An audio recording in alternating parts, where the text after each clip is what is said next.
오늘 하기 주신 말씀은 신약 성경 마가복음서 2장 1절에서 12절까지 말씀입니다.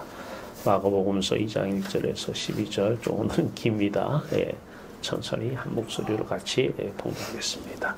수일 후에 예수께서 다시 가버나움에 들어가시니 집에 계시다는 소문이 들린지라 많은 사람이 모여서 문 앞까지도 들어설 자리가 없게 되었는데 예수께서 그들에게 도를 말씀하시더니 사람들이 한 중풍병자를 네 사람에게 메워가지고 예수께로 올세 우리들 때문에 예수께서 데려갈 수 없으므로 그 계신 곳에 지붕을 뜯어 구멍을 내고 중풍병자가 누운 상을 달아내리니 예수께서 그들의 믿음을 보시고 중풍병자에게 이르시되 작은 자야 내 죄사함을 받았느니라 하시니 어떤 서기관들이 거기 앉아서 마음에 생각하기를 이 사람이 어찌 이렇게 말하는가 신성모독이로다. 오직 하나님 한 분 외에는 누가 능히 죄를 사하겠느냐. 그들이 속으로 이렇게 생각하는 줄을 예수께서 곧 중심에 아시고 이르시되 어찌하여 이것을 마음에 생각하느냐. 중풍병자에게 내 죄사함을 받았느니라 하는 말과 내 상을 가지고 걸어가라 하는 말 중에서 어느 것이 쉽겠느냐. 그러나 인자가 땅에서 죄를 사하는 권세가 있는 줄을 너희로 알게 하려 하노라 하시고 중풍병자에게 말씀하시되 내가 내게 이르노니 일어나 내 상을 가지고 집으로 가라 하시니 그가 일어나 곧 상을 가지고 모든 사람 앞에서 나가거늘 그들이 다 놀라 하나님께 영광을 돌리며 이르되 우리가 이런 일을 도무지 보지 못하였다 하더라. 아멘. 살아계신 주 여호와 하나님, 오늘도 아들 예수 그리스도 안에서 하늘빛 속에 하시고 그 영광 보게 하시고 그 영광 누리게 하시고 영광 안에 아들 예수 그리스도를 사랑하며 예수 그리스도 안에서 하나님만을 사랑하는 귀하고 복된 이 시간 하나님 계획된 말씀 역사하여 주시옵소서. 아들 예수 그리스도의 이름으로 감사하며 기도하옵나이다. 아멘. 할렐루야. 네, 하나님 여러분들을 사랑하십니다. 오늘은 중풍병자 얘기입니다. 자, 하나님은 사랑이시고 하나님은 전지전능하신데 왜 하나님께서는 이 중풍병이라고 하는 병을 주셨을까요? 이 질문에 우리는 답을 얻어야 됩니다. 자, 왜 주셨을까요? 한번 먼저 답을 보고 가요. 자, 예수 그리스도를 사랑하고 우리는 하나님을 사랑할 수가 없어요. 예수 그리스도만 하나님을 사랑할 수 있어요. 그 예수 그리스도를 사랑하면 그 예수 그리스도가 하나님을 사랑하는 그 사랑이 우리의 사랑이 되는 것입니다. 이때만 마음과 뜻과 힘을 다해서 여호와 하나님을 사랑할 수 있는 것입니다. 이것이 중풍병을 주신 이유입니다. 자, I love Jesus already 가장 밑입니다. But not that already 이미 천국은 하나님의 나라는 이미 지금 여기에 임했습니다. 그러나 not yet 아직 완성은 안 된 것입니다. 그래서 날마다 십자가예요. 이미 임한 already 하나님의 나라에 이미 임한 하나님 나라에 들어가기 위해서 십자가입니다. 한 나라에서 예수 그리스도와 행복한 결혼 생활을 하고 있습니다. 이 고백이 여러분의 고백이 되길 바라요. 결론부터 얘기하면 오늘 이 중풍병자에게 왜 중풍병을 주셨는가? 이게 답입니다. 마음과 뜻과 힘을 다해서 하나님을 사랑하라는 거예요. 그러기 위해서 내 아들 예수 그리스도를 사랑해 예수 그리스도와 결혼해서 아버지께로 와서 아버지 안에서 화목하게 살자라는 거예요. 기뻐하며 살자라는 거예요. 이게 오늘 중풍병을 주신 이유입니다. 자, 예수 그리스도 안에 들어가면 이제 우리가 죽는 게 아니에요. 우리가 뭐 예수와 함께 죽자 그러니까 자꾸 내가 죽는 걸 생각을 해요. 내가 죽는 게 아니에요. 예수가 죽어요. 우리 안에 오셔서 당신이 죽는 거예요. 자, 오늘 설교지입니다. 이게 선민에게만 해당되는 얘기입니다.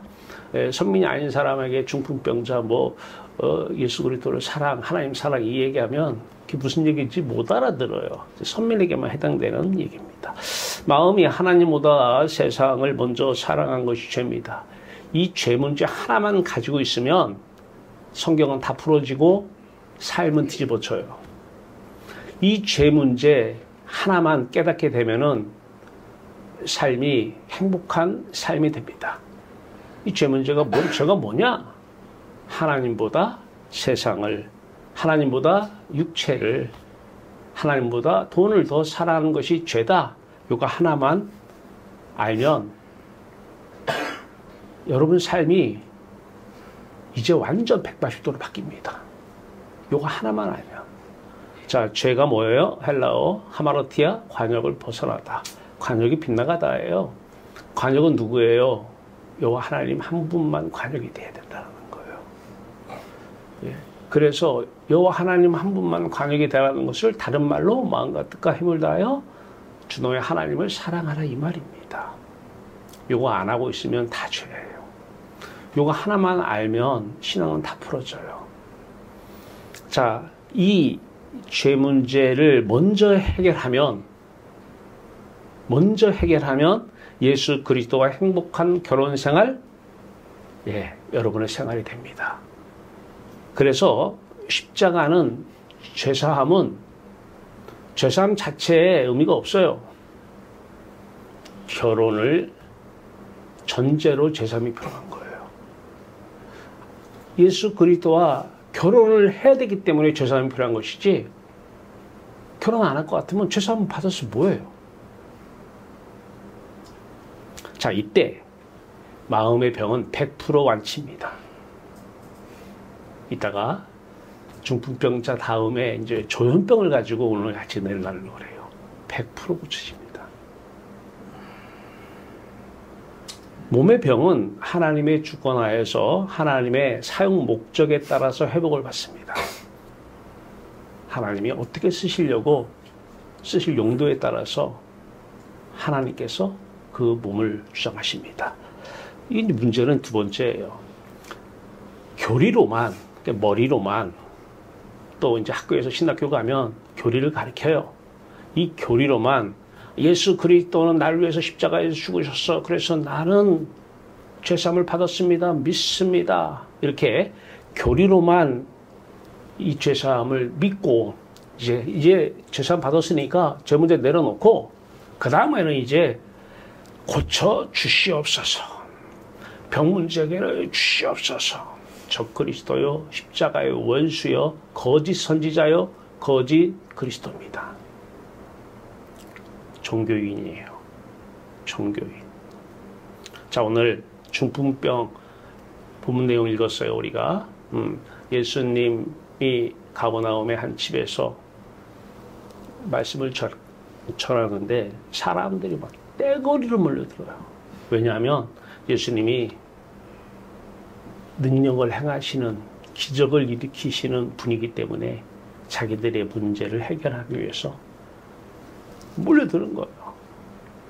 근데 또 한 무리가 있어요. 한 사람이 중풍병을 앓고 있는데 이 사람도 소문을 듣고 이제 가려고 해요. 근데 못 가죠. 중풍병을 앓고 있으니까. 들것에 친구인지 가족인지 누군지 모르겠어요. 그 4명이 중풍병 환자를 들것에다가 넣어서 가니까 인산인해야 들어갈 자리가 없어. 그래서 옆에 보니까 지붕 올라가는 계단이 있어. 올라가요. 지붕을 뜯어요. 이스라엘의 나라의 지붕은 지금 우리 같은 콘크리트가 아니라 진흙으로 만들었기 때문에 뜯어지는 그러한 지붕입니다. 지붕으로 뚫고 내려가요. 내려갔더니 예수님께서 그들이 믿음을 보시고 그래요. 믿음을 보시고. 자, 믿음을 보시고 죄사함을 받았노라 그래요. 아니 중풍병 고치러 왔지 무슨 제사하면 교리로 믿습니다. 나 제사함 받은 거 믿습니다. 이제 중풍병 고쳐 주시옵소서. 인산인해에 다 그런 사람들이 다 지금 들어갈 틈도 없이 찾아왔는데 이 중풍병자와 4명에게도 똑같은 얘기를 해요. 근데 빨리 이분들이 듣기 원하는 것은 일어나 걸어가라 이 말인데 죄사함을 받았느니라. 그리고 나서 이제 일어나 걸어가라. 이 죄사함이 먼저였어요. 이게 이제 왜 죄사함이 먼저인지 이 죄사함의 은혜 엄청난 은혜입니다. 네. 요거 한 가지면 인생이 다 끝나요. 지금 여기서 already 이미 임한 천국 하나님의 나라 누릴 수 있습니다. 자, 그러면 이걸 배경으로 이 중풍병에 대해서 조금 알고 넘어갔으면 좋겠어요. 출처는 서울의 아산병원입니다. 서울 아산병원. 거기서 제가 인용을 해왔습니다. 뇌졸중이란 뇌 일부분에 혈액을 공급하는 혈관이 막히거나 이걸 뇌경색이라고 하고요. 또는 뇌 혈관이 터짐으로써 이걸 뇌출혈이라고 하는데 막히거나 터짐으로써 그 부분의 뇌가 손상되어 나타나는 신경학적 증상 이것을 뇌졸중 이렇게 얘기를 합니다. 그런데 이 뇌졸중은 뇌혈관 질환과 같은 말인데 흔히들 이것을 중풍이라 이렇게 얘기합니다. 중풍. 오늘 이 사람이 뇌경색이 원인이 됐는지 뇌출혈이 원인이 됐는지 중풍을 맞은 거예요. 자, 이 중풍병의 증상은 뇌혈관이 막히거나 터지는 뇌 일부분이 죽으면 이 부분이 담당하던 기능에 장애가 발생했어. 그런데 어떻게 장애가 나타나느냐? 증상은 첫 번째 반신마비가 됩니다. 팔과 다리를 움직이게 하는 운동신경은 대뇌에서 내려오다가 뇌간의 아랫부분에서 교차하는데 한쪽 뇌 이상이 생기면 대개는 그 반대쪽에 이쪽에 이상이 생기면 이쪽이 반대가 마비가 온다고 합니다. 뇌간 뇌졸중이 생기면 사지가 모두 마비가 된다고 합니다. 자, 그러면서 두 번째는 반신 감각 장애가 생기거나 언어 장애, 실어증이죠. 언어 장애가 생기거나 발음에 장애가 생기거나 운동의 실조 또는 시야 시력에 장애가 생기거나 복시, 연화장애, 치매, 어지러움증, 의식장애, 식물인간 상태가 될 수도 있습니다. 자, 치료는 급성기 허혈성 뇌졸중의 경우에는 진단까지 걸리는 시간이 매우 중요하기 때문에 가급적 빠른 시간 내에 재관유 수술을 할 수 있는 병원에 방문하는 것이 중요하다 합니다. 초기 3시간 내에 진단되면 초기 뇌 손상의 진행을 늦출 수 있고 재관류를 하기 위해 약물을 쓰거나 막힌 혈관을 중재 시술로 열어주는 방법을 사용할 수 있다고 합니다.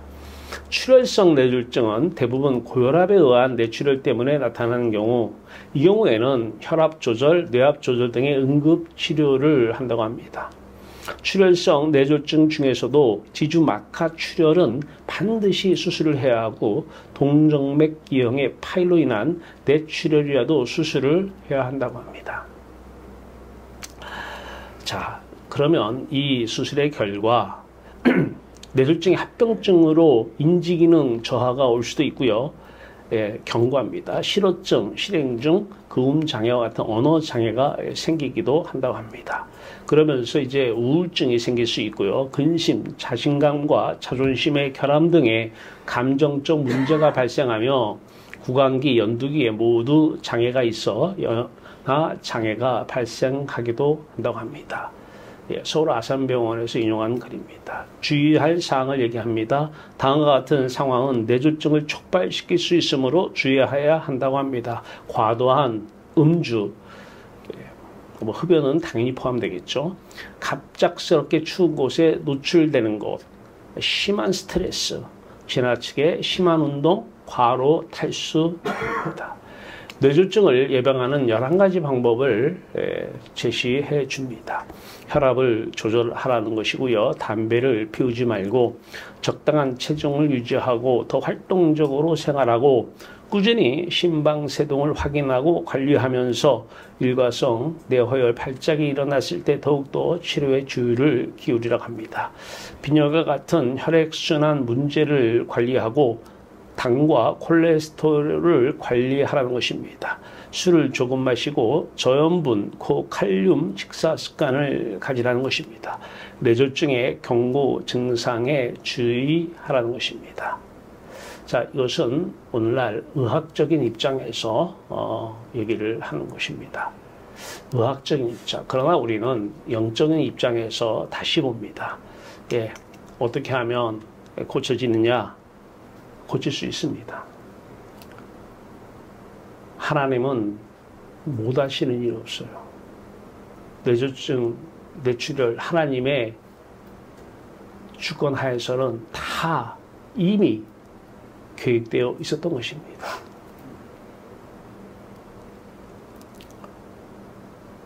그런데 이것은 선민에게만 해당되기 때문에 일반인들이 보면 저거 뭐야 이렇게 얘기할 수가 있습니다. 병원 가야지 뭔 얘기하고 있어. 병원 가기 전에 해야 될 일이 있다는 거예요. 해야 될 일이 뭐예요? 먼저 그의 나라와 일을 구하라. 이게 신앙인들의 첫 번째 이유가 돼야 돼요. 하나님의 나라에서 우리 아까 찬송 부르는 것처럼 영광을 보리로다, 영광을 누리로다. 예, 영광이 뭐예요? 하나님 나라에 빛이잖아요. 영화로운 빛. 네, 그게 간증이 돼야 돼요. 예, 이거 하나면 되는데 이거면 고쳐지는데 이걸 안 해요. 교리가 사람을 다 죽여요. 무서운 거예요. 이 머리로 아는 교리가 죄사함 받았다고 믿으라는 이 교리가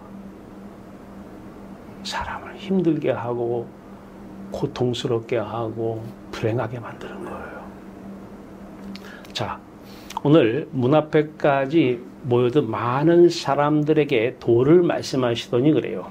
도를 2장 2절입니다. 많은 사람이 모여서 문 앞까지도 들어설 자리가 없게 되었는데 예수께서 지금 그들에게 도를 말씀하시더니 예수님께서 그 많은 무리들에게 도를 말씀하셔요. 자, 이 도가 뭐냐? 고린도전서 1장 18절은 십자가의 도가 멸망하는 자들에게 미련한 것이요 구원을 받는 우리에게는 하나님의 능력이라. 도를 말씀하시는데 안 봐도 비데오입니다. 사람들이 온 목적은 도가 아니었어요. 십자가의 도가 아니라 빨리 오케이 알았어요. 나 믿습니다. 할렐루야 아멘. 그 다음에 자기들이 원하는 것은 치료였어요.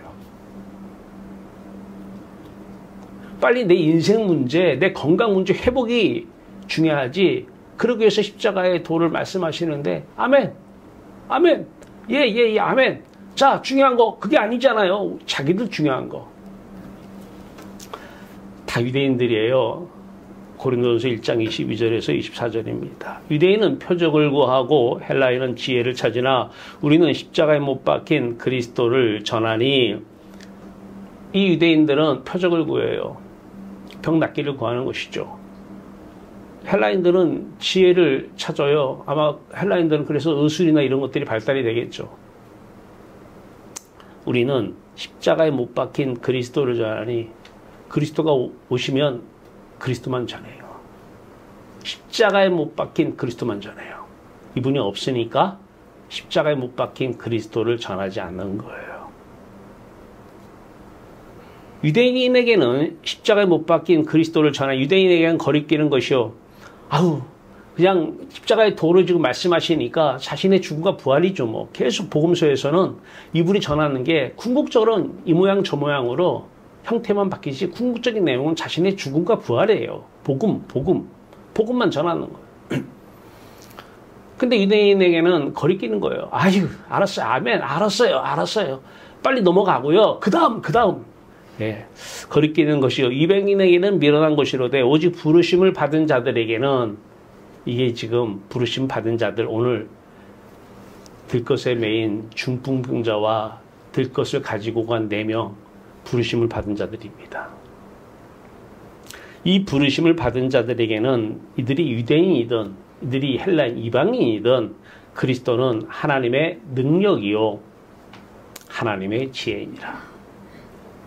하나님의 능력을 보고 싶습니까? 경험하고 싶습니까? 표적 구한다고 보여지는 거 아니에요. 여러분이 표적 구해서 기적 구하고 병 낫는 거 기도해서 나아지면 여러분은 버림받은 사람이에요.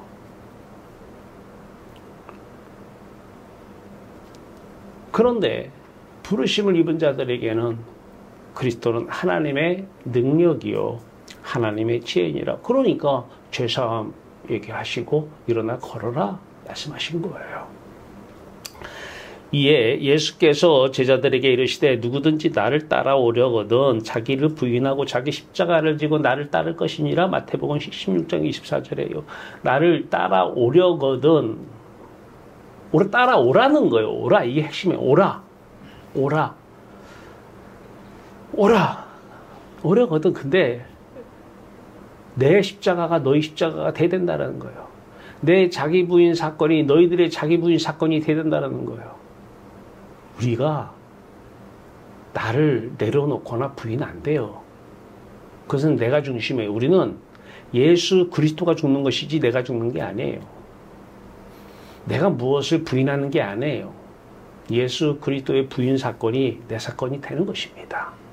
자기를 부인하고 자기 십자가를 지고 다시 얘기해서 예수 그리스도가 이 땅에 와서 죽고 부활해서 승천하시는데 그 성령을 보낼 터인데 그 성령이 예수 그리스도요. 예수 그리스도가 너희 안에 오면 너희가 하는 것이 아니라 너희 안에 계신 너희 안에 있는 내가 죽는다는 거예요. 내가 너희 안에서 나를 부인한다는 거예요. 자, 그때에 너희가 나를 따른다, 온다 이 말은 예수님을 사랑한다 그 말이에요. 여러분은 사랑하지 않는 남자나 여자를 쫓아갑니까? 만약에 사랑하지 않고 쫓아간다면 어떠한 이해관계가 있겠죠. 어떠한 수단이나 목적이 있기 때문에 그 상대를 수단이나 목적으로 이용하려고 갈 수는 있어도 사랑해서 가는 거하고는 달라요. 자기를 부인하고 자기 십자가를 지고 나를 따를 것이니라. 내게로 오라? 왜 오라고 그러는 거 도대체? 왜 오라고요? 사랑한다는 거예요. 사랑한다는 거예요. 만나자라는 거예요. 그리고 왜 만나요? 함께 하자는 거예요. 결혼해서 함께 살자는 거예요. 언제까지? 영원히 말이에요. 누가 나랑 결혼해서 나랑 영원히 살 수 있는 분이 누구 있어요, 이 땅에? 이 5명은 이 예수가 그들을 부르는 소리를 들었어요. 부르심을 받은 자들에게는 이 부르심, 이게 중요해요. 일 시켜 먹으려고 부르는 거 아니에요. 같이 결혼해서 함께 지금부터 영원히 살자는 거예요. 찬송 있어요. 복음송이죠. 예수가 우리를 부르는 소리 금성 부드러워. 그 사랑하는 마음을 믿음으로 받아들인 거예요. 다시 얘기해서 이 5명의 마음 안에는 예수 그리스도의 말씀이 임하신 것입니다. 무엇을 도대체 믿는 거예요? 도대체 갔더니 무엇을 보시고 저희들의 믿음을 보시고 그래요? 어떤 사람들은, 종교인들은 이렇게 해석해요. 예수 그리스도가 전능하신 분인데 이분이 병 고칠 거를 믿는 거예요. 근데 믿습니다. 고칠 줄 믿습니다 하는데 더 강한 믿음을 가지고 더 빨리 낫고 싶어서 지붕을 뚫고 들어가서 빨리 나으려고, 빨리 문제 해결하려고. 이게 믿음입니까? 종교의 믿음은 될 수 있어요. 상대를 이용하는 수단으로, 내 문제를 해결하는 수단으로 하나님을 이용할 때는 이 믿음이 통할 수는 있어도 이것은 종교심이지 믿음은 아니에요. 믿음은 예수 한 분이면 내가 행복하다라고 믿는 거예요. 이게 중풍병 허락하신 이유예요. 예수 한 분이면 행복하다. 부족함이 없다라는 거예요. 자, 그러면 이제 여러분 경험에서 이 비유입니다. 사랑하는 사람이 나타났어요. 그분에게 가고 싶어요? 안 가고 싶어요? 아, 그분 돈 때문에 가지 말고, 그분이 가지고 있는 돈 때문에 결혼하면 당신 반드시 후회해. 그분이 가지고 있는 돈이 아니라 그분이 진짜 마음에 들면, 돈 때문에 좋아하면 그분 돈 없으면 다 버려.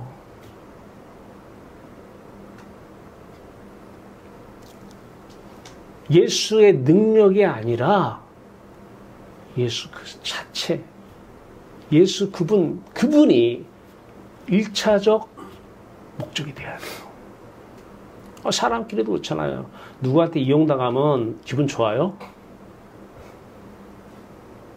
하물며 예수를 이용해서 자기 문제를 해결하면 예수님은 아 그래 기분 좋다 그래요? 그게 사랑입니까? 쓴맛 안 보셨어야지. 이용당하려다가 거꾸로 이용당한 거?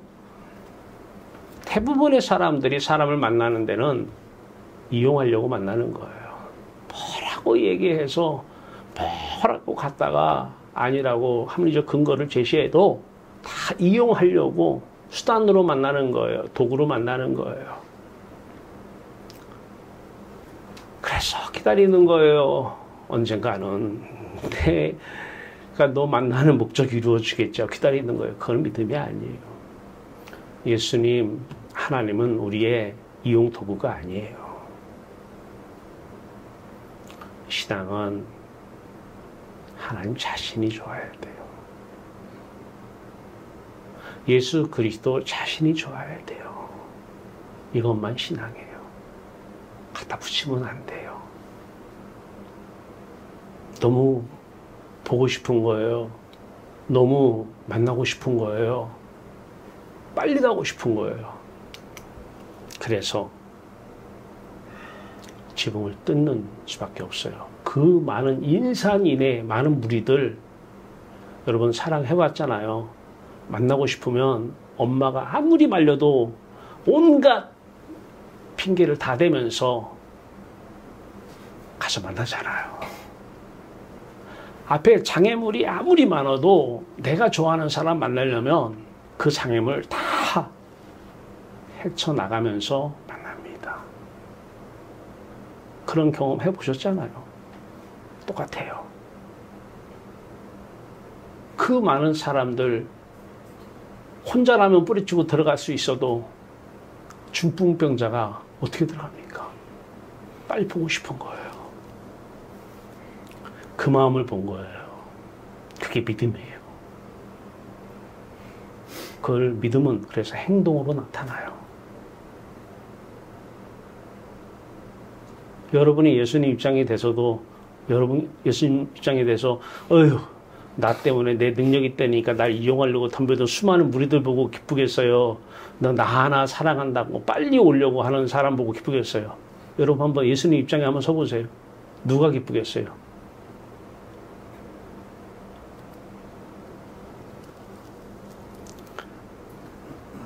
예수님 한 분이면 된다라는 거야. 난 예수가 좋다오. I love Jesus. 이거 하나면 신앙 끝이에요.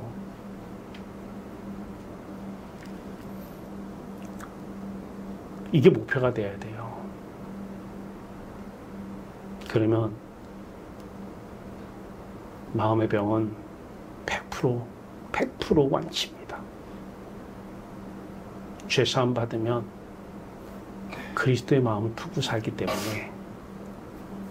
그리스도가 마음에 병이 있는 분입니까? 그리스도가 인격에 장애가 있는 분이에요?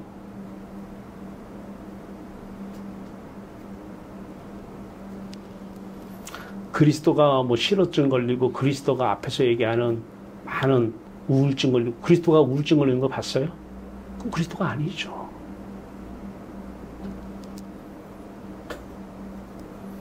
믿음을 보시고 중풍병자에게 네 죄사함을 받았느니라 하십니다. 엄청난 말씀이죠. 이거 하나니까 끝난 거예요. 예수 그리스도의 십자가 마음이 내 마음이 돼요. 내가 죽는 게 아니에요. 예수가 내 안에서 죽는 거예요. 내가 부활하는 게 아니잖아요. 예수가 내 안에서 부활하시는 거예요. 우리는 날마다 죄를 져요. 관역을 벗어나요. 날마다 예수 그리스도만 하나님만 관역이 돼야 되는데 빗나가요. 그러면 예수 그리스도는 우리 안에 오셔서 날마다 죽는 거예요. 왜? 우리는 몇 대 때리면은 그걸 맞고 끝나자. 이렇게 하면 죄 문제가 끝날 것 같은데 너 지금 5년 살아. 그러면 죄 사함 해줄게. 하나님은 오늘 예수 그리스도를 바라보지 않는 그 순간 탁 마음이 딱 돌렸어. 죄를 진 거예요. 그러니까 하나님이 보는 죄와 인간들이 보는 죄하고는 틀려요. 돌리면 죄이냐. 그게 사도 바울이 나는 죄인 주의 괴수입니다. 돌리면 세상 바라보는 거예요. 그런데 돌렸어. 마음의 시선이 하나님을 지금 빗나갔어. 그럼 죄를 지었으니까 죄값을 치러야 되는데 그러니까 너 오늘 혼나야 돼. 너 죄값 치러. 중풍병 줄 테니까 죄값 치러. 이게 아니라 아들을 죽이고 그 죽인 아들 예수 그리스도가 부활 승천 그 아들의 영을 아들의 마음을 우리에게 보내셔서 그 아들이 자신의 죽음을 내 안에서 기억해내는 거예요. 내가 이래서 또 죽었다. 그러니까 마음 빗나가면 내 안에서 아들 또 죽이는 거예요. 아유 예수님은 한 번 죽으면 되지 뭘 그게 교리예요. 교리를 믿는 사람들은 십자가에서 예수님이 나를 위해 죽었어. 끝. 그 다음에 나중에 죽으면 부활할 거야. 부활은 하겠지만 예수가 없는 부활을 하겠죠. 심판의 부활로 말입니다. 예수님이 죄가 없으신 분이 십자가에서 몸 찢긴 게 죄 문제 처리하는 것이 아니고 하나님이 떠나버려요. 이게 무서운 겟세마네 동산에서 예수님께서 땀방울 속에 피가 섞일 정도의 기도 내용은 창세전부터 예수 그리스도는 한 1초도 0.0001초도 하나님 떠난 적이 없어요. 그래서 예수 그리스도가 여호와 하나님을 경외하는 근원이십니다. 사람은 하나님 떠날까 봐 경외 못합니다. 그 여호와 경외 안 돼요. 하나님 떠나도 돈만 있으면 되잖아요. 하나님 떠나도 육체만 건강하면 되잖아요.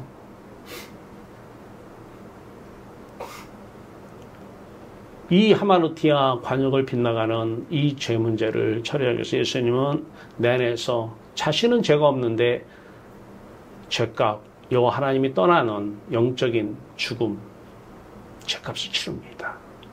그리고 그 죄값을 치른 그 죽음을 우리 안에 오셔서 기억해내시는 거예요.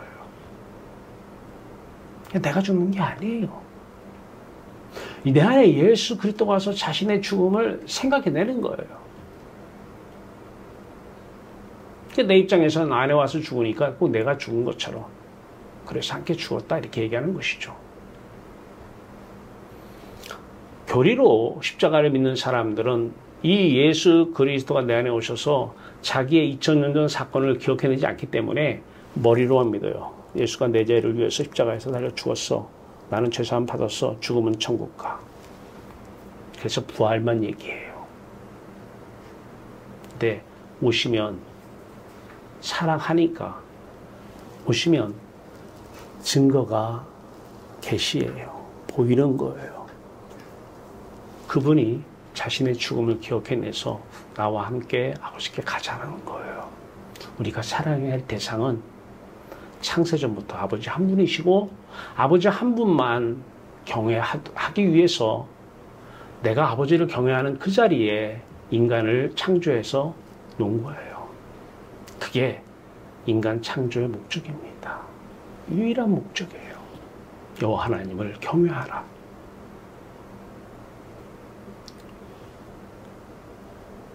자기 십자가 2000년 전의 사건이 지금 내 사건이 되는지 아니면 입으로는 떠벌리는데 교리로만 알고 입으로만 떠벌리는지를 여러분 판가름하시면 돼요. 입으로만 떠벌리면 아직 그 사람은 종교인일 수도 기독교 종교인일 수도 있어도 아직 부르심을 받은 자는 아닙니다.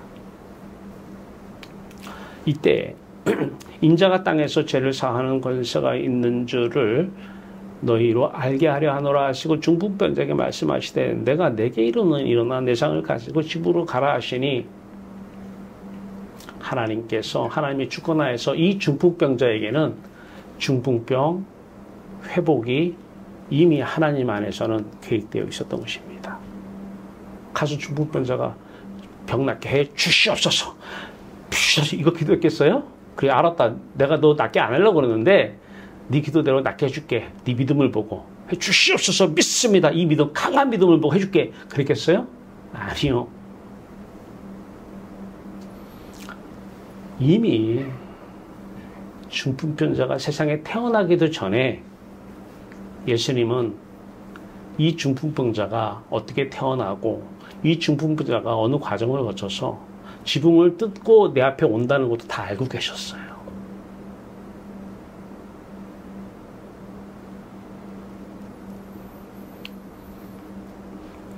그 상을 가지고 모든 사람 앞에서 나가거늘 그들이 다 놀라 하나님께 영광을 돌리며 이르되 우리가 이런 일을 도무지 보지 못하였다 하노라. 우리가 알거니와 하나님을 사랑하는 자 곧 그의 뜻대로 부르심을 입은 자들에게 5명이죠. 부르심을 입었잖아요. 이들에게는 모든 것이 합력하여 선을 이루느니라. 하나님께서 중풍병자를 살렸을 때는 또 하나의 하나님께서 이루실 뜻이 있는 것이고 그 뜻 가운데 계획 가운데 한 부분이었던 것이죠. 그러나 여러 계시를 받은 것이 지극히 크므로 너무 자만하지 않게 하시려고 내 사도 바울 얘기입니다. 내 육체에 가시고 사탄의 사자를 주셨으니 이는 나를 쳐서 너무 자만하지 않게 하려 하심이라. 이것이 내게서 떠나가게 하기 위하여 내가 3번 주께 간구하였더니 나에게 이르시기를 내 은혜가 내게 족하도다. 이는 내 능력이 약한 데서 온전하여짐이라 하신지라. 그러므로 도리어 크게 기뻐함으로 나의 여러 약한 것들에 대하여 자랑하리니 이는 그리스도의 능력이 내게 머물게 하려 함이라. 그러므로 내가 그리스도를 위하여 약한 것들과 능력과 궁핍과 박해와 공고를 기뻐하노니 이는 내가 약한 그때의 강함이라. 무슨 질병을 주셨어요. 육체 가시라고 하는 이걸로 간질이니 여러 가지 해석을 나오는데 어쨌든 질병을 줬는데 이거를 한번 고쳐주세요를 했는데 3번 하고 나서 하나님께서 은혜라 바란 은혜는 아니겠죠. 은혜라 그 은혜가 내게 족하도다. 그런 놀라운 것은 마지막에 이러한 능력과 궁핍과 박해와 공고 여러 가지 어려운 가운데서도 기뻐하면서 내가 약한 그때 강함이라 그 질병을 고쳐는 안 주십니다. 근데 사도 바울은 항상 기뻐합니다. 사도 바울을 통해서 하실 일이 무지하게 많은 거예요. 그래서 이 병을 쓰시려고 왜? 이 병을 통해서 내 죄 상태를 보라는 거예요. 이 중풍병을 통해서 네 마음의 병을 보라는 거예요. 마음의 병이 뭐죠? 죄잖아요. 죄. 하마르티아. 우리 주변에 누가 중풍병을 앓고 있습니까? 그 사람의 중풍병의 모습을 보면서 내 속에 죄를 보라는 거예요. 하마르티야. 너 지금 마음 빗나갔잖아. 비정상이지? 죄니까 비정상이지. 그래, 중풍병 비정상이지? 네 비정상을 보라는 거예요. 조현병 얘기입니다. 과거에는 정신분열증이라고 하는데 이제 그 병명을 바꿨죠. 조현병으로. 이것도 서울 아산병원에서 인용해 온 것입니다. 망상과 함청. 정신분열증으로 더 익숙한 조현병은 정신병 중 가장 치료가 까다로운 분야다. 그간 조현병의 진단은 혈압이나 당뇨처럼 객관적 수치가 아닌 겉으로 드러나는 환자의 증상과 행동을 평가함으로써 이루어져 왔다. 국내 정신의학자 중 최초로 하버드 의대에서 뇌영상학을 공부한 권준수 교수.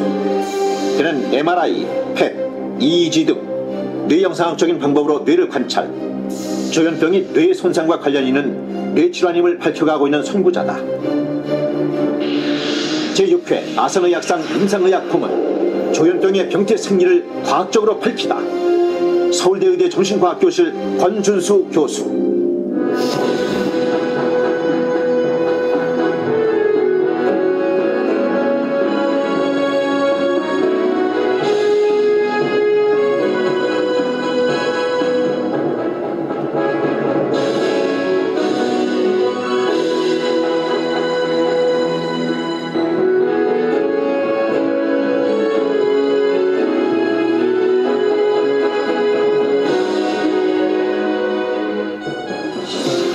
수많은 신경세포들이 상호작용하며 다양한 정보를 처리하는 뇌. 정상인은 뇌신경세포들 간 40Hz 뇌파의 동조화 현상이 일어나 정보를 즉각적으로 처리한다. 이때 나오는 뇌파가 감마파. 권준수 교수는 조현병 환자의 감마파가 정상인에 비해 현저히 낮음을 발견했다. 이를 통해 조현병 환자의 인지기능 장애를 설명하는 근거를 마련했고 조현병의 원인을 밝히는 새로운 장을 제시했다. 또한 뇌피질의 두께를 통해 조현병을 조기 예측할 수 있는 지표를 마련했다. 조현병 환자의 뇌세포는 제대로 성장하지 못해 뇌피질의 두께가 정상인에 비해 얇은데 고위험군 단계에서도 두께 감소가 이미 진행되고 있음을 발견한 것이다. 그 밖에도 기능성 자기공명 영상을 통해 조현병 발병 전인 고위험군에서도 조현병 환자와 유사한 수준으로 작업 기억 능력이 현저히 떨어진다는 것과 이때 관여하는 뇌 부위를 발견했다. 저희 연구 성과는 조현병이 뇌의 질환인 것을 밝혀낸 것과 동시에 조현병으로 발병할 가능성이 높은 사람들에게 미리 생물학적 지표를 연구함으로써 그 지표를 이용하여 조기 발견, 조기 치료, 그리고 나아가 예방을 할 수 있는 데 기여한다는 점에서 큰 의의가 있겠습니다. 지난 2004년 서울대학교 병원에 서울청년클리닉을 설립, 조현병 고위험군을 대상으로 뇌기능 평가를 실시하고 조기 치료 및 예방을 돕는 시스템을 구축하는 등 그간 200여 명의 고위험군의 치료를 도와왔다. 권준수 교수는 전 세계적으로 조현병 연구에 탁월한 업적을 이룬 10명의 학자로 구성된 국제정신분열병학회 이사회에 동양인 최초로 선임됐고 국내 의학자로는 처음으로 국제정신약물학회 평의원으로 활동하는 등 국내 정신의학의 위상을 높이는 데에도 큰 기여를 해오고 있다. 또한 정신약물학 연구도 활발히 진행해 현재까지 SCI급 발표 논문이 210여 편에 이르는 등 열정적인 연구가이다. 현재 서울대학교 병원 정신건강의학과에서 조현병과 강박증 클리닉을 관리하며 매해 약 6천여 명의 정신과 외래 환자와 120여 명의 입원 환자를 치료하고 있다. 그래서 환우들의 인권 문제를 굉장히 중요하게 여기셨습니다. 조현병으로 병명 개정이 이루는데 앞장을 쓰셨고요. 실제로 병명 개정 이후에 회원들을 만나면 무엇보다도 그동안 사회에서 받았던 편견과 낙인의 문제에서 벗어나게 되었다고. 정신질 환자라는 낙으로 인해 두 번 고통받는 환자들을 세심한 배려로 감싸는 권준수 교수. 그는 정신과 의사의 길을 이렇게 말한다. 뜨거운 가슴과 냉철한 눈에 인간에 대한 사랑은 의사가 가져야 할 필수 덕목입니다. 여기에 정신과 의사에게는 한 가지 더 인내심이 중요합니다. 정신질환 치료에 시간이 많이 걸리고 치료 효과가 금방 나오지 않는 경우가 많은데 그럴수록 끈기 있게 기다릴 수 있는 인내와 겸한 자세가 필요합니다. 느리지만 한 걸음씩 나아가고 있는 제 연구의 발걸음이 정신질환으로 고통받는 환자들에게 도움이 되고 사람들의 행복한 삶의 기하기를 진심으로 바랍니다. 하나님은 선민에게 왜 조현병을 주셨을까요? 그것은 하나님을 선택하라는 것입니다. 하나님이 우리를 선택한 이유는 하나님을 선택하라는 거예요. 하나님과 세상 둘 중에 하나님을 선택하라고 우리를 선택한 것입니다. 이게 유일하게 선민에게 하나님께서 조현병을 주신 이유입니다. 하나님을 선택하라. 하나님이 우리의 유일한 사랑이라는 거예요. 예수 그리스도만 생각하세요. 조현병 고쳐집니다. 예수 그리스도 이외에 세상에 여러분들이 고민을, 문제를 생각한다고 그 문제가 해결됩니까? 돈 문제 해결에 고민해서 얼마나 해결됐습니까? 그 해결의 결과가 어떻습니까? 여러분들의 건강 문제를 유튜브에서 답을 찾아서 해결하려고 엄청 노력한 그 결과는 지금 여러분들에게 무슨 행복을 갖다 주었습니까? 예수 그리스도만 사랑하면 세상 말로 끝입니다. 어려운 거 하나도 없어요.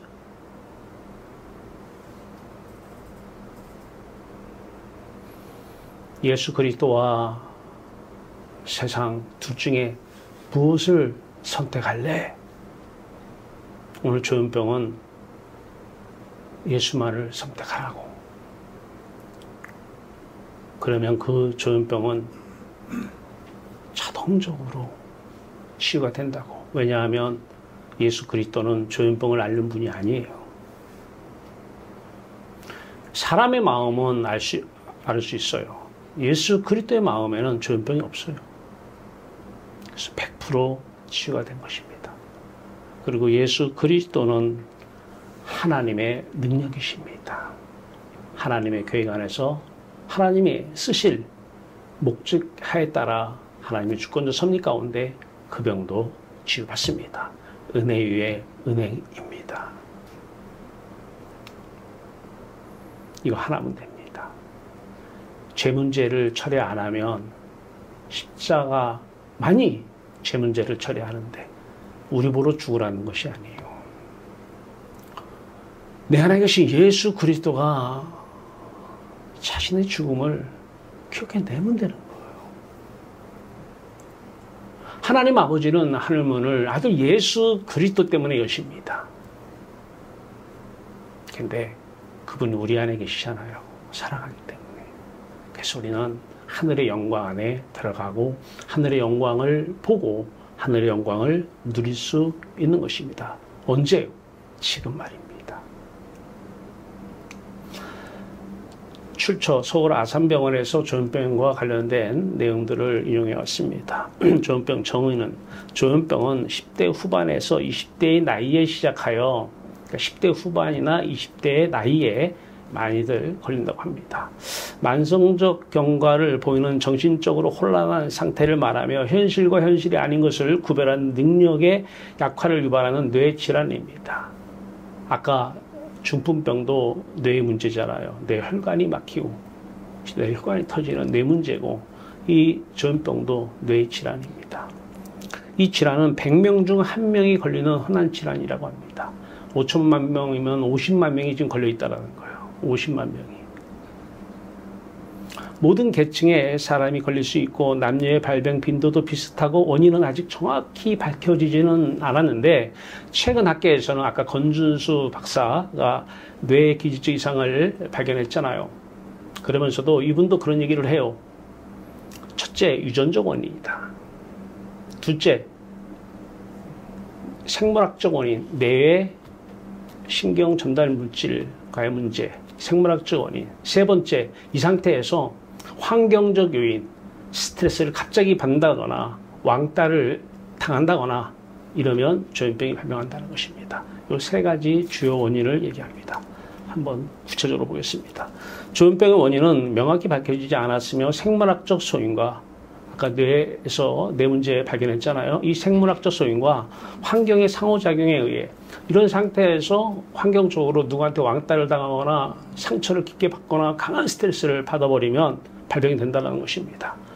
자, 이렇게 추정을 했고요. 과거에는 조현병을 심리적 질환으로 보는 견해가 컸지만 현재는 뇌의 생화학적 이상과 연관된다고 보는 견해가 지배적입니다. 뇌에서는 사고, 감정, 행동을 조절하는 수많은 신경 전달 물질이 분비되어 세포 간에 정보를 전달. 조현병 환자는 뇌의 특정 부위에서 도파민이라는 물질의 신경 전달 과정에 이상이 생기면서 증상이 나타나고 한다고 합니다. 이 도파민이 활성화되면 망상, 환청, 혼란된 사고가 나타난다고 합니다. 이 도파민이 부족하면 파킨스 병에 걸리는 것이죠. 근데 도파민이 너무 많이 나온 거예요. 자, 최근에는 도파민 외에 세로토닌, 이게 뭐예요? 행복 호르몬이죠. 마약 맞으면, 도박하고 돈 따면, 마약 맞으면 이 세로토닌이 증가되는 것이죠. 이 세로토닌 등 여러 신경 생화학적 변화가 상호작용을 일으켜 복합적으로 조현병과 관련된다고 추정을 합니다. 생물학적 소인의 상당 부분은 유전적 영향을 받는 것으로 아산병원은 얘기하고 있습니다. 조현병은 가족력이 있는 경우가 있다는 것입니다. 여러 연구 결과를 종합해 볼 때 조현병의 유전적 경향이 있을 것으로 생각이 되고요. 일반인이 조현병에 걸릴 가능성이 1%에 불과하지만 아까 1%는 일반인들이고요. 자, 부모나 형제 중 한 사람이 이 조현병 환자일 경우에는 발병률이 5에서 10% 정도로 높아진다는 것입니다. 이게 유전적 요인이 있다는 것이죠. 부모 모두가 조현병 환자일 경우에 자녀가 조현병에 걸릴 가능성은 40% 정도. 이래서 매우 높다고 합니다. 중요한 사실은 100% 조현병이 유전되는 것은 아니고 부모가 환자인 경우라도 자녀는 조현병에 걸리지 않을 수도 있다는 것입니다. 어릴 때부터 주 예수를 바라보게 했으면 안 걸렸겠죠.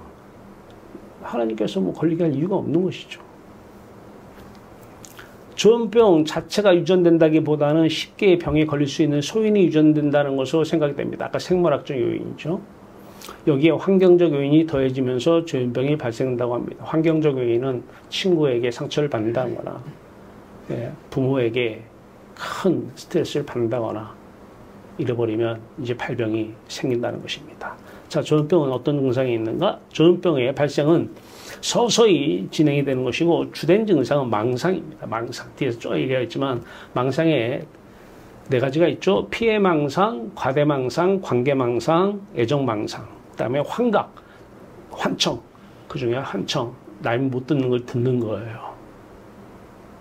그 다음에 환식, 보는 거예요. 그 다음에 환후. 나는 멀쩡한데 산에 올라가서 뭐 도라지 냄새가 난다고 한다거나 산에 올라가서 뭐 돼지 삼겹살 냄새가 난다고. 이 환시, 환후.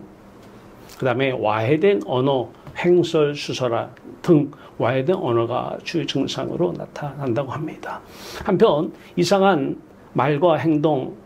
자, 이 조현병을 양성 증상과 음성 증상으로 또 이렇게 분류를 합니다. 두 그룹으로 분류를 하면 양성 증상을 가지고 있는 사람은 이 사람들이 유전적 요인이 좀 많은 사람들이라고 해요. 양성 증상이 나타나면은 이상한 말과 행동, 이제 폭력이 여기서 나온다고 해요. 양성 증상을 가지고 있는 사람들이 좀 폭력적인 행동을 좀 하고요. 그 대신 그들은 약이 잘 듣는데요. 약이. 자, 그런데 감정이 메마르고 말수가 적어지며 흥미나 의욕이 없고 대인관계가 없어지는 등과 같은 증상을 음성 증상이라고 하는데 이들은 남을 괴롭히지는 않는데 약이 잘 듣질 않는다고 합니다. 조현병 환자를 두 그룹으로 이렇게 양성과 음성으로 구분을 해보니까 조현병 환자는 흔히 환각을 경험하는데 누군가가 말하는 목소리가 끊임없이 들리는 환청. 들린다는 거예요. 죽이라! 빨리 죽이라!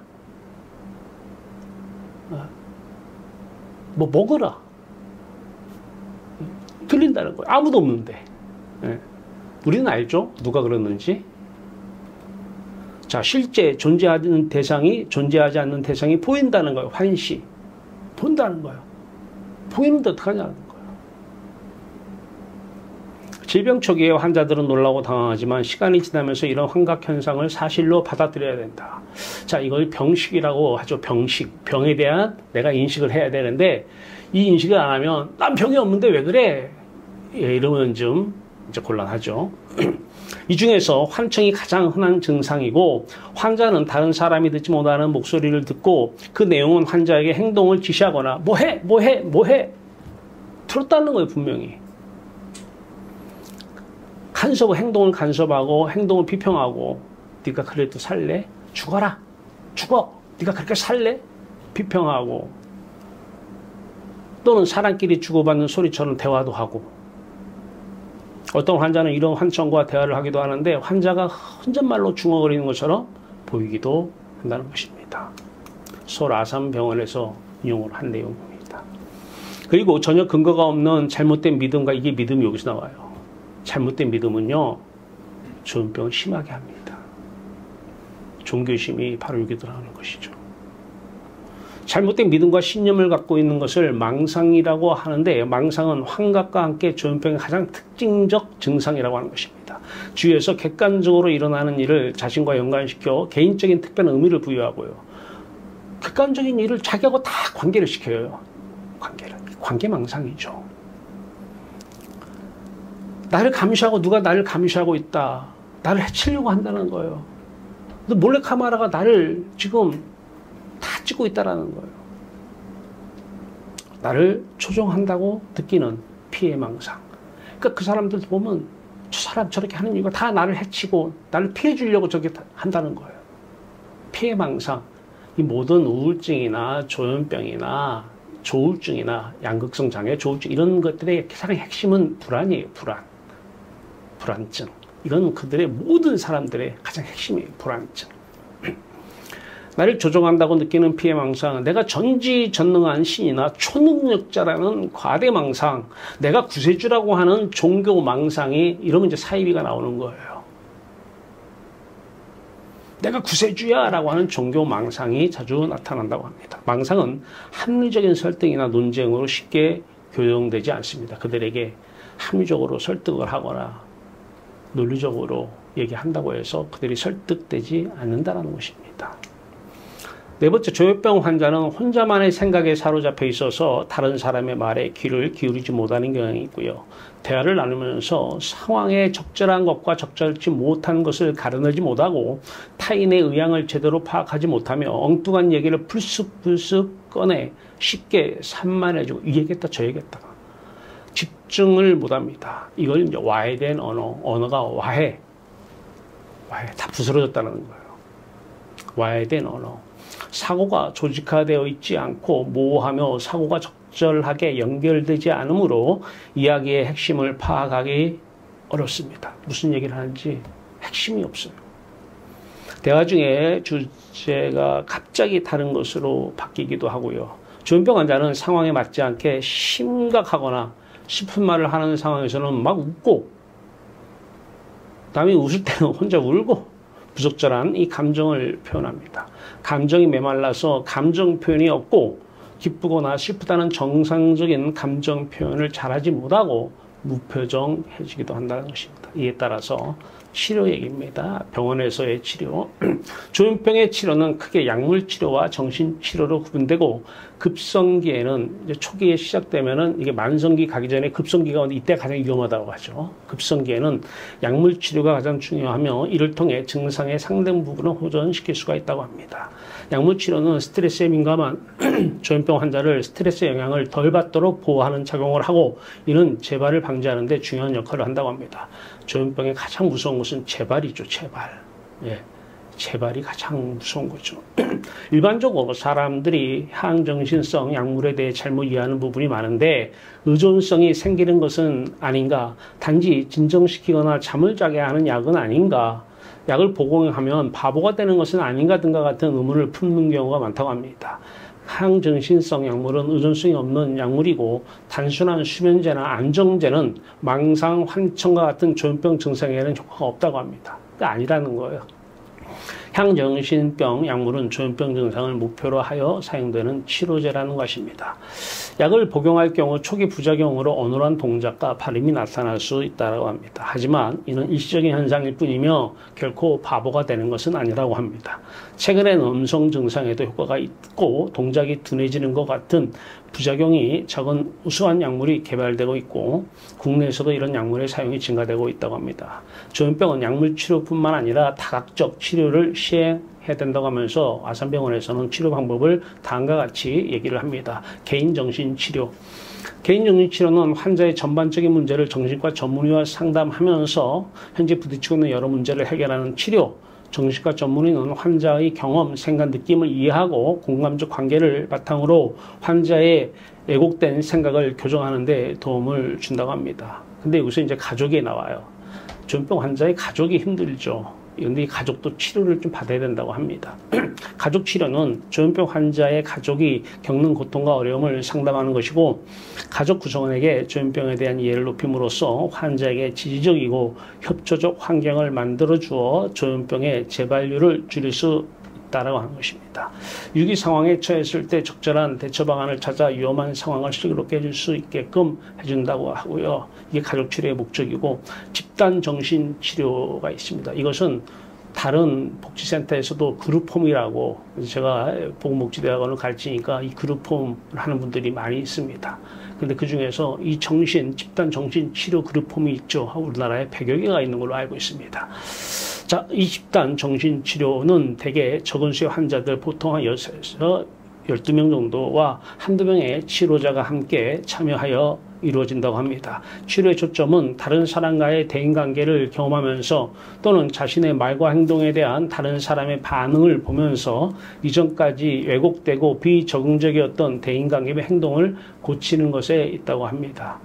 근데 이 그룹홈이, 저는 그룹홈을 하는 분 논문도 제가 심사를 해서 그분과 대화를 좀 나누고 봤는데, 예, 좋은 점과 어려운 점이 있더라고요. 자, 지역사회 정신사회 재활 프로그램이 있다고 합니다. 예, 재활. 자, 조현병 환자의 궁극적 치료 목적은 정상적인 생활을 할 수 있도록 해주는 것이고, 물론 이때 정상적인 생활은 약을 끊는 게 아니고 약을 먹으면서 하는 정상적인 생활이죠. 자, 한 인간으로서의 기능을 회복시켜 주는 것이고, 조현병 환자를 위해서는 정신과 외래 입원 기간뿐만 아니라 다양한 사회 보건복지시설이 필요합니다.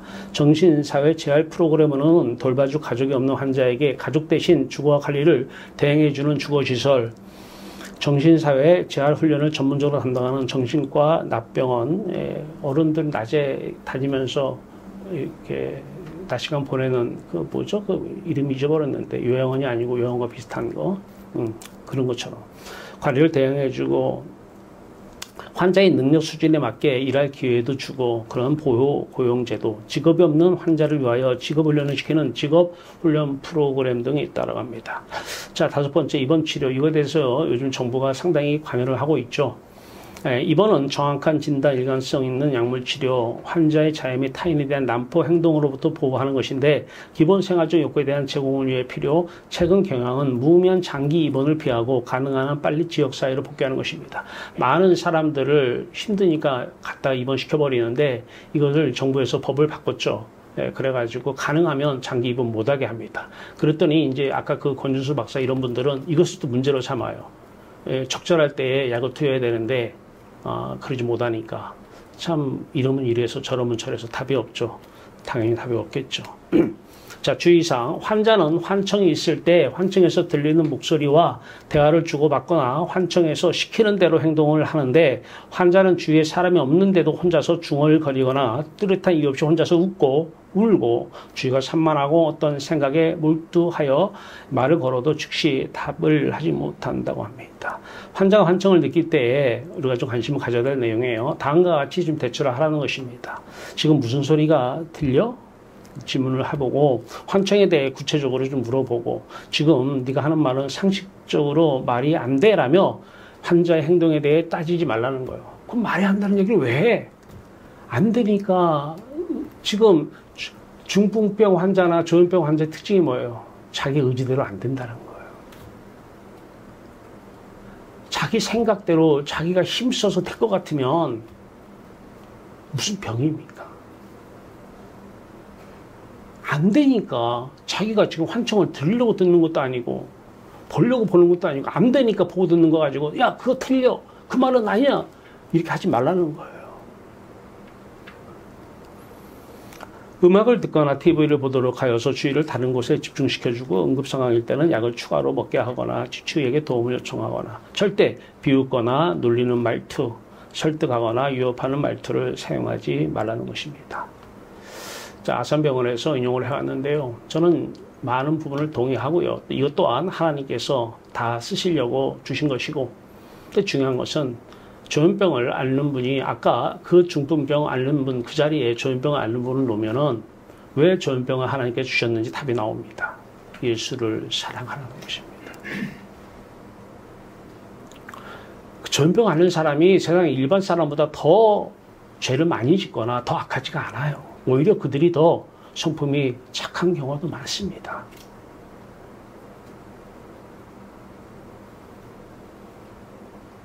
그 주변의 지인들, 아까 그 중풍병자 옆에 있는 네 사람이 친척인지 가족인지 친구인지는 모르겠습니다. 어쨌든 지인이에요.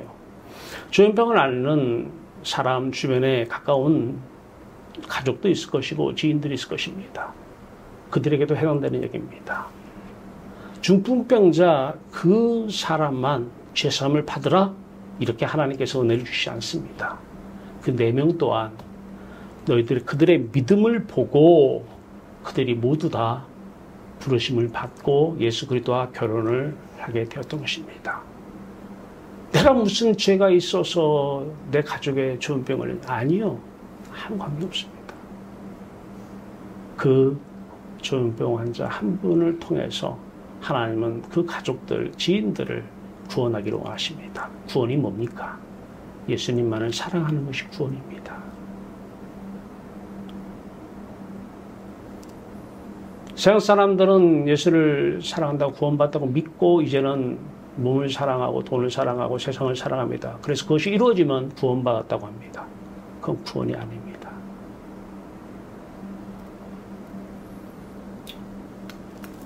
다시 한번 설교지를 생각해 봅니다. 마음이 하나님보다 세상을 먼저 사랑한 죄 문제, 관역을 빗나간 이것을 먼저 해결을 하나님께서는 원하십니다. 조현병 환자한테 해줄 얘기는 하마르티아가 뭔지를 알려줘야 됩니다. 처음에는 못 받아들일 것입니다. 내가 생각하고 있는 죄하고는 너무 다르기 때문에 그렇습니다.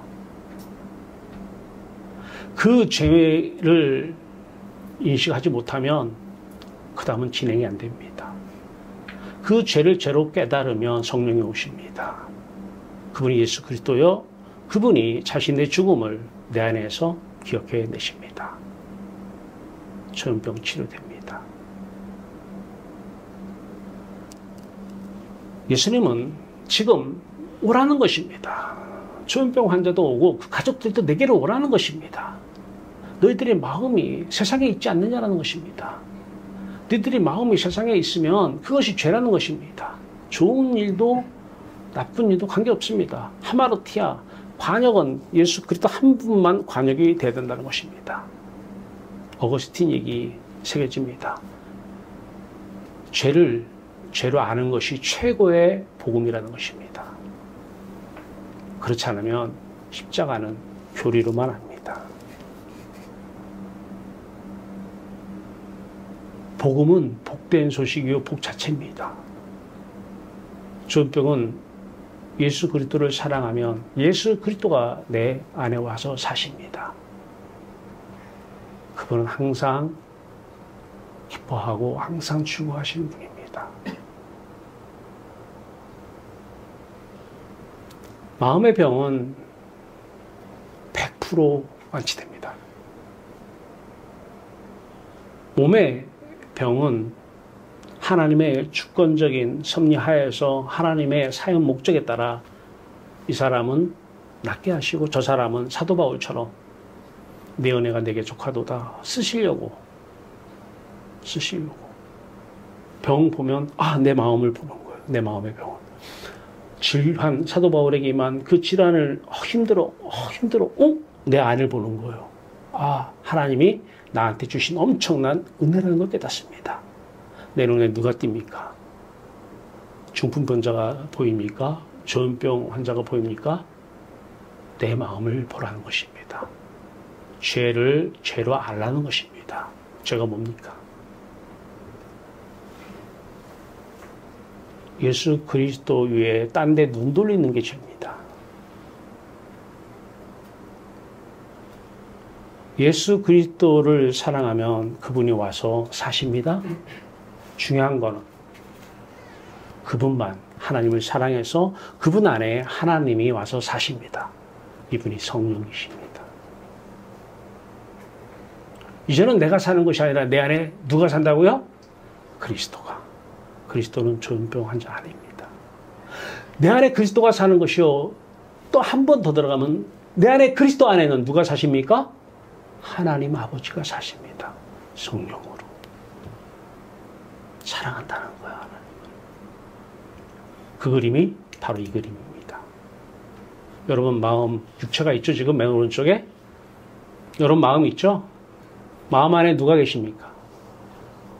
그리스도의 마음을 품으세요. 빌립보서 2장 말씀. 너희는 이 마음을 품으라. 그리스도 예수의 마음이니 다른 말로 예수 그리스도와 사랑해서 결혼하라는 거예요. 예수 그리스도에게서 눈 돌리지 말라는 것입니다. 그러면 이 그리스도의 마음이 성령으로 오셔서 내 안에 계시면 이게 진짜 성령이에요. 가짜 성령은 내 병 고쳐 주시옵소서. 이건 가짜예요. 내 안에 그리스도의 마음이 오셨는데 이분이 성령이요. 그 그리스도 마음 안에 맨 왼쪽에 누구예요? 그럼 하나님을 사랑하니까 하나님의 마음이 들어온 거예요. 그분이 성령이셔요. 그래서 하나님 마음 안에는 예수 그리스도가 성령으로 계시고 예수 그리스도 안에는 하나님께서 성령으로 계십니다. 창세 전부터 얘기입니다.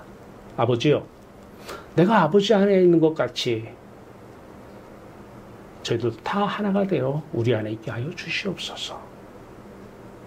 이게 요한복음 17장 예수님의 기도입니다. I love Jesus already, but not yet. already 이미 천국은 임했습니다. 죽어서 가는 천국이 아니라 지금 그 천국에 계신 예수 그리스도와 결혼하는, 그래서 예수 그리스도만을 사랑하는 저 여러분 되기 바랍니다. 인생의 문제 여러분이 예수 떠나서 고민해서 많이 해결됐습니까? 해결되면 그 사람은 버림받은 사람이에요. 인생의 모든 문제의 답은 예수 그리스도 안에 하나님께서 가지고 계십니다. 공부 많이 하면 문제 해결 잘합니까? 천만에요. 거긴 답이 없습니다. 자기 발등 찍는 거예요. 그것 때문에 나중에 그분은 지옥 갑니다. 우리는 예수 그리스도만을 사랑하고 예수 그리스도와 행복한 결혼 생활, 이게 하나님이 우리를 사랑하는 사랑입니다. 하나님이 세상을 이처럼 사랑하사 돈을 줘요? No. 건강을 줘요? No. 돈이든 건강이든 아니, 내 아들을 준다는 거예요. 내가 너희를 이처럼 사랑하사 독생자 아들을 줄 테니까 내 아들하고 결혼하라는 거예요.